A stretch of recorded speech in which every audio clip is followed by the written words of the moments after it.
Jungle దాటిన తర్వాత రాళ్లకొండల మధ్య ఒక రాతి తలుపు కనబడింది.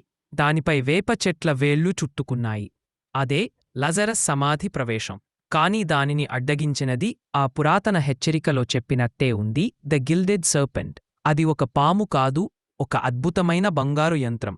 శతాబ్దాల నాటిదే అయినా దాని బంగారు త్వచం ఇప్పటికీ వెలుగుతో మెరుస్తోంది. గోడలంతా కాంతి పరచుకుంది. పాము కళ్లలో ఉన్న రత్నాలు మన మీదే చూస్తున్నట్టుగా అనిపించాయి.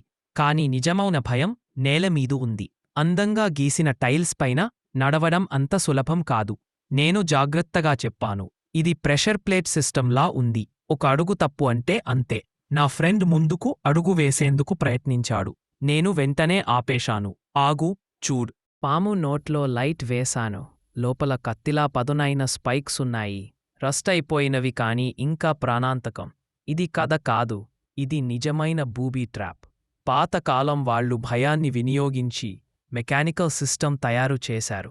మనం సరిగ్గా ఏ టైల్స్ మీద నడిస్తే సమాధి తలుపు దగ్గరికి చేరతాం. కాని తప్పు చేస్తే అంతే. దూరంలో సముద్ర తీరంలో కైమేరాస్ పడవలు చేరుతున్నాయి. మనకి సమయం లేదు. 300 ఏళ్లుగా నిద్రలో ఉన్న ఆ పాము ఇప్పుడు మేల్కొంటోంది. ఇచ్చా.